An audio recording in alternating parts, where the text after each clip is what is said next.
Whoa! What's going on, guys? 8-Bit Glitch 79 here, and you're watching Captain Algebra.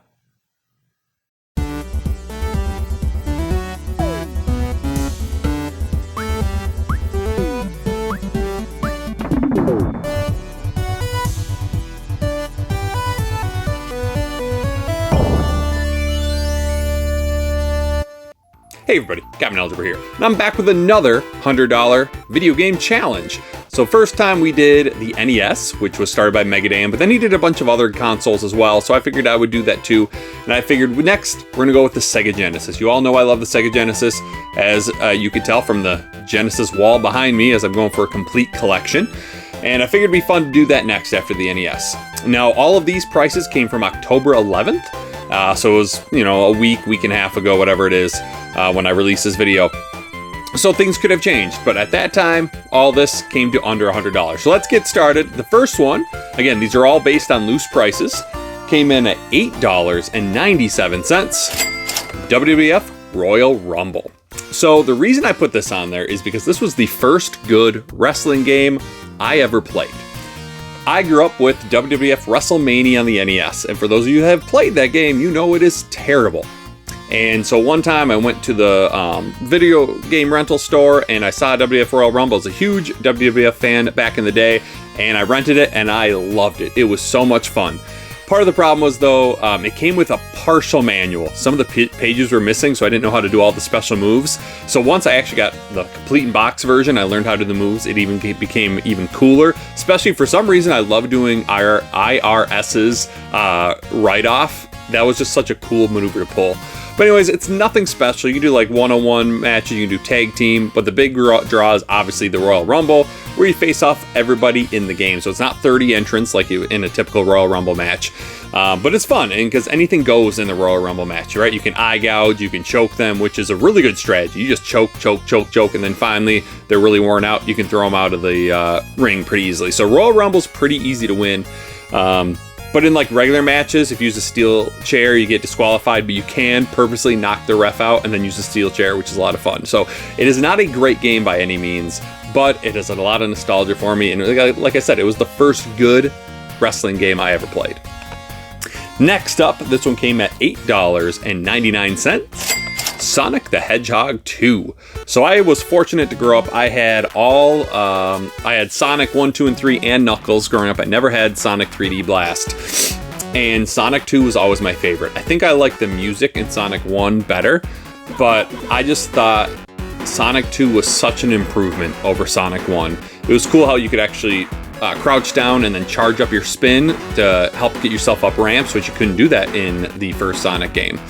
And I thought the levels were more interesting, the bosses were more interesting, and it's just a solid game. And I feel like if you're going to have a Genesis collection, you need to have a Sonic the Hedgehog game in it. Because even though Sonic has kind of fallen off in recent years, right? There are no really good modern Sonic games. He was so important for Sega Genesis to have this Sonic mascot to go after Nintendo and Mario, right? They needed it. Without a mascot like Sonic, it wasn't going to happen. And so it plays a huge role in the history of video games. And it's a fun game. So I had to have it. Next one comes in at $10.07. That's Disney's Aladdin. So there's always talk about which Aladdin game is better. Super Nintendo, Sega Genesis. I was fortunate to have both, and I like both. Now the Super Nintendo one is definitely easier.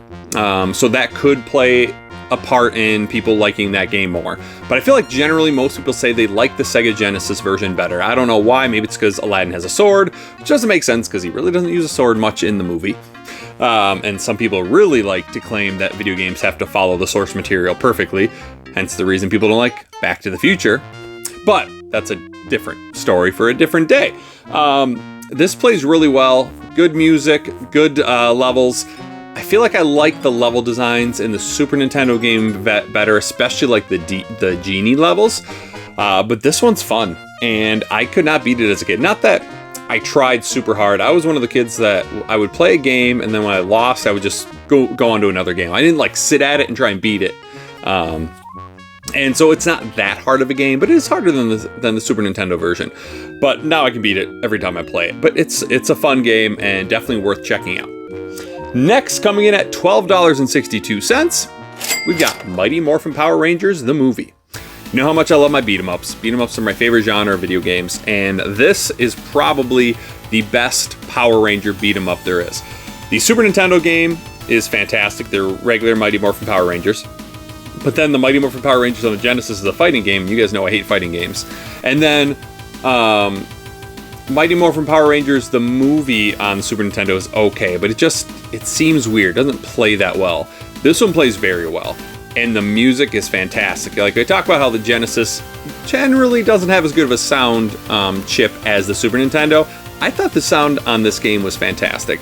But it's really cool. It follows the movie as well as a little bit other parts, but it's kind of cool. You start with the main characters, but then you flash back to when it was different characters. And they do a really cool job with that.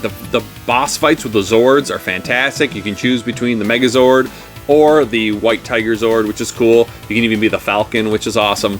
And obviously, White Ranger is my favorite. Tommy's the greatest Ranger of all time. I don't care what you guys say. It's the truth.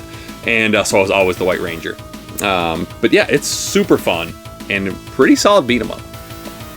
Next, coming in at $14.56, Altered Beast. So one of the original pack-in games for the Sega Genesis, which was originally an arcade game.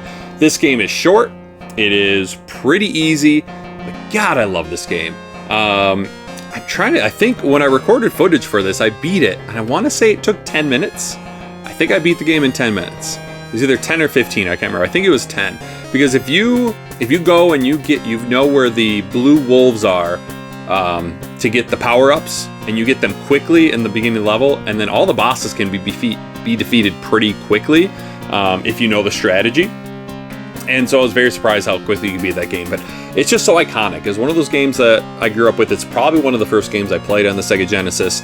And just from the beginning, right when it says "Rise from Your Grave," you just knew it was going to be an awesome experience. Now, it's not the best game, but it's a great, solid game to start a collection with. Next up, with $19.21, we've got Decap Attack. Now, if you follow my channel for a while, you've heard me talk about Decap Attack a bunch. I feel like it is a very undervalued game. No one ever seems to talk about it, and I absolutely love it. I don't remember if I borrowed it from somebody as a kid or if it was just playing it on my uncle's Sega channel. But it was such a cool, unique concept, right? You're this, like, mummy that goes around killing these other monsters. You can get a head that you can use as a projectile. You can get pickups that you can use as power-ups. And it's just fun. The graphics are super cool. The bosses are huge, really cool looking sprites. And music is really solid too. Again, this is one of those games that I played as a kid, but I never did quite beat. In fact, towards the end it gets kind of tricky. There's some auto-scrolling levels, which if you don't know where to go, you're going to get caught and die. But there's a lot of chances to get one-ups if you know what you're doing. And so it's a fun game. I have to talk. Right, if I talk about the Sega Genesis, I got to talk about Decap Attack because it's a pretty cheap game and it's fun. And last but not least, you all knew this was coming, right? Same thing in the NES video. There are some games that you just cannot not include in these videos. As long as, this game could be $99 and I would still have put it on the list and I'd be like, that's it. I'm starting my Genesis collection with one game because I love this game. And I'm sure you guys know who it is or what it is already. And this came in at $24.64. Streets of Rage 2. So this had to be coming. If you saw my top 10 video games of all time video, Streets of Rage 2 was my favorite video game of all time. This game is literally perfect in every way. It's got good combat, it's got good difficulty, it's got fantastic music. Yuzo Koshiro really knew what he was doing on the Sega Genesis, right? I don't think he has a bad soundtrack on the Sega Genesis. Just a fantastic job, right? The Sega Genesis sound chip could be good if you knew how to use it, and Yuzo knew what to do. And this game never gets old. This is one of those games that I play every single year, multiple times a year, and every time I sit down, I want to finish it. In fact, when I was capturing game footage, I had a hard time stopping. I was like, I just want to keep going. I want to keep going. It's so much fun. As a kid, I had a lot of fun. I would always change up who I was because each character is fun to play with in their own way, right? Max is slow, but he's so strong that he can just pull off some awesome moves. And when you get that atomic drop move, oh, it's so satisfying. Hard to do because you have to grab him from the back and Max can't vault over people. but it's super satisfying. Or just like when you, even if you have them and you're holding them up front, you can jump and you can slam them to the ground. Super cool. Skate was fun because he was fast and he had that dash attack where you jump in the air and it hit the enemies. Super fun. Blaze is probably one of the best players in the game if you know how to use her. And obviously Axel. Axel with his bare knuckle maneuver is almost like a cheat code. You could basically use that on almost every boss and they can't touch you. And it's super fun. But yeah, this game is amazing. It's the best game in the series, still in my opinion. I know a lot of people like Streets of Rage 4, which was fantastic. But for me, it always goes back to Streets of Rage 2. It's the best beat 'em up on the console. And even though, you know, it's almost a quarter of the money, if you are starting a Sega Genesis collection, you need to have Streets of Rage 2. You just have to. So that brought my grand total to $99.06. So I believe even with the NES one, I got to $99. I didn't get exactly to 100 for either of them, but we got to 99, which is pretty fantastic. Now I do want to talk about, I loved Tom and Lacey had a great idea. They chose the Genesis 6-pack, which is a fantastic game. It's got 6 games on it, and it's a super cheap game. And I thought about it, because it's a great way to actually get a lot of games for cheap. But I felt like if I had that, I would have the first Streets of Rage game, and I wouldn't necessarily need Streets of Rage 2. But Streets of Rage 2 is much better than Streets of Rage 1, in my opinion. I know some people like 1 better. I think 2 is the better game. And plus, it does have some not great games, like Hang On's not that good, and I believe it has Columns, which is not that good. Now, obviously, the other ones are good, right? Golden Axe, Revenge of Shinobi, and Streets of Rage are fantastic. And I don't remember what the 6th game is, because that's only 5. But I couldn't bring myself to do it. I don't know.